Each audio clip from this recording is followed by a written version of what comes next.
అంతయు అల్లగాటి ఎందు కావలి ఉదయమున ఇంటికి వచ్చుతున్నప్పుడు ఈ పుంత నింద కొత్త కళ్ళు నింపుకున్నాము అని ఈ సురాభాండమునాడు.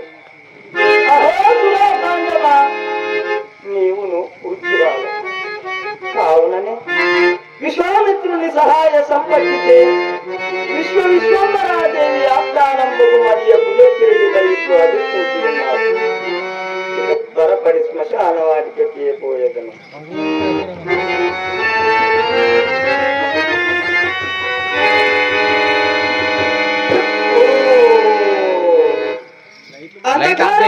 బ్రహ్మాండమంతయు ఆవరించి వారిని సహితము కదా ఈ అంతగా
పైకి లేచిన ఈ శవమును ప్రాణి భావించింది కదా. అయ్యో ఈ కళ్యాణ పుష్టికి అంత జాలిని గొలుపుతున్నది. మాయామేయ జగంజలి జమటి సంభాళించి మోహమున నా ఇల్లాలని నా కుమారుడని ప్రాణం పొందునందాక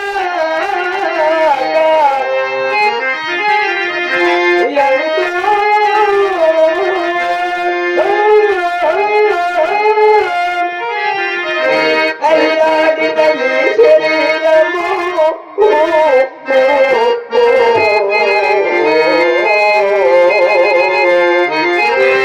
ఎంతో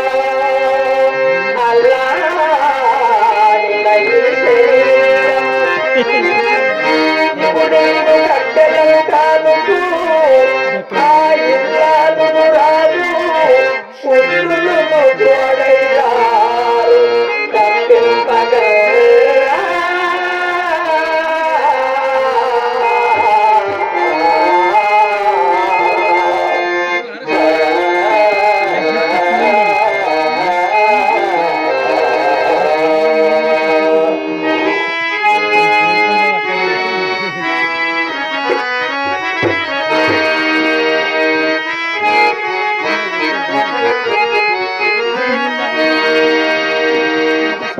ఇది ఒక విచిత్రమైన ప్రకృతి, విచిత్రమైన ప్రకృతి.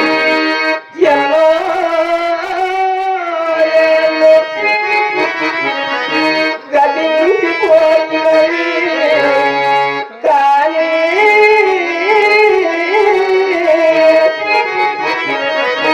ఈ శ్మశానస్థలి కన్నులు మోసిన మందభాగ్యుడు ఒక్కడు ఒక్కడు ఒకడైనను లేచినాడు.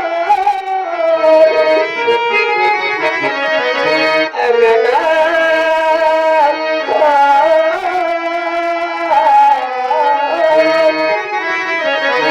ఎన్నాళ్ళే జననంబులేని శయనంబు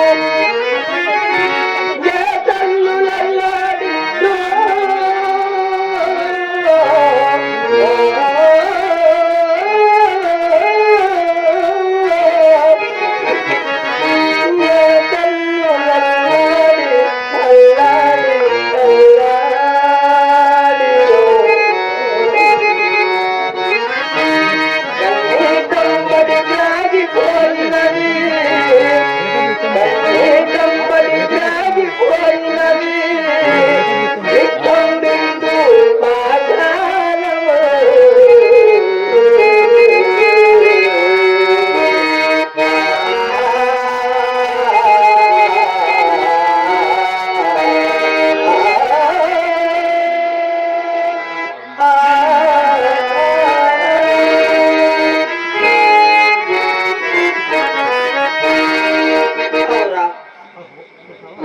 అహో శ్మశాన రాజ్యమా, నీవును ఒక పుణ్యక్షేత్రం.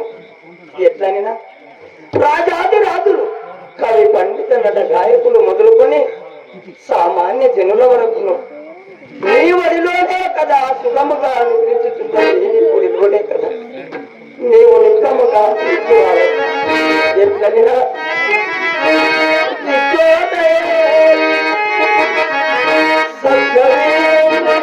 కమ్మని కదము నిపుణలోన కరిగిపో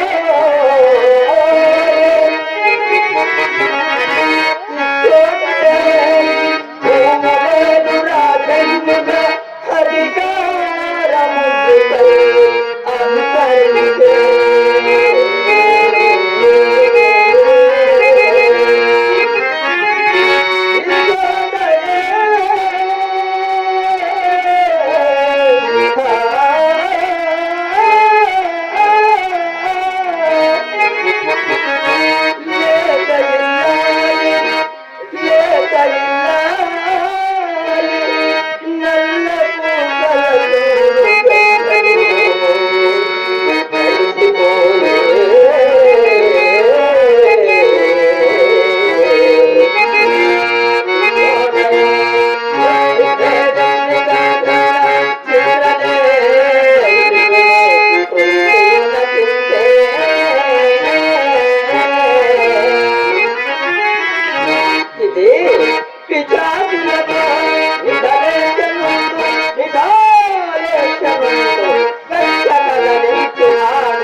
ఈ దేహమున ప్రాణమున్నంత వరకు నీది నాదని భావము పిరాశుడు తాపత్రయపడిన ఈ శరీరము చివరకు ఎవరు వెళ్తారనే చింతైన ఎరుగటకాయ కదా. అంతములే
బ్రతికి ఉన్నంత వరకు నాది నీదని తాపత్రయపడింది, నాది నీదని భావము పిరాశుడు.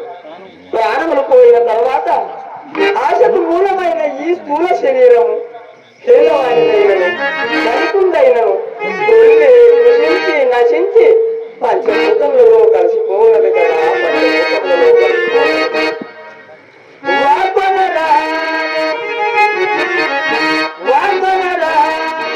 గొప్ప ధనవంతులకు పాలరాజు కోరి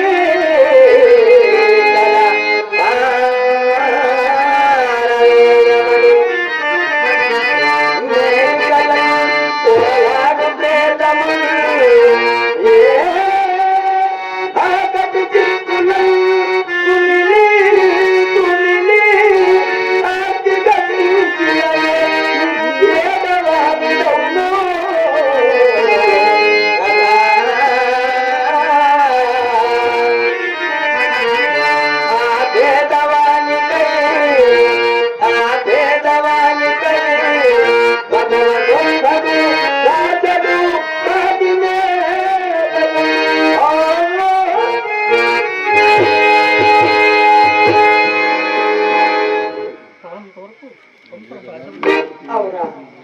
ప్రాణములున్నంత వరకు సంసారంపై ఆశ వదిలి సజీవ కూడా సంసారంపై ఆశ వదిలిన ఆత్మ వలె ఆ సమాధిపై దీపమున కొడిగట్టి కొట్టుమిట్టాడుచున్నది. ముదురు తమస్సులో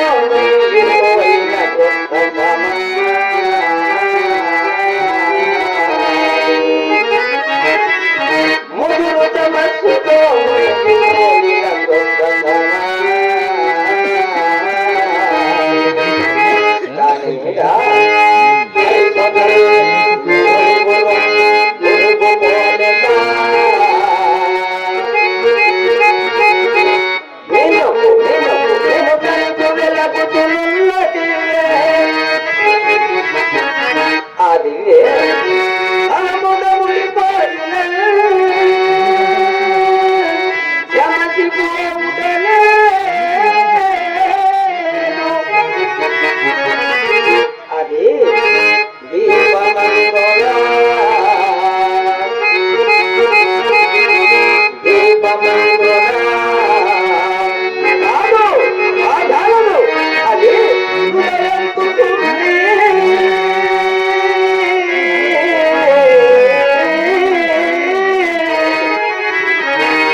కానినప్పుడెల్లా ఇలాంటి వైరాగ్యం మొదలుగా సాధ్యం.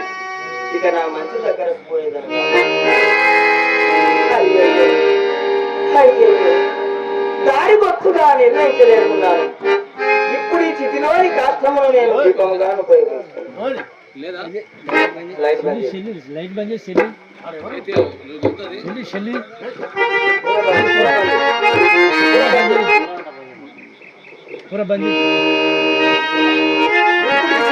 కాష్టమును నేను దీపముగా ఉపయోగిస్తాను. చక్రవర్తులకు సేవకాచనము పట్ల బంగారపు కరదీపకల కంటే నా ఇప్పటి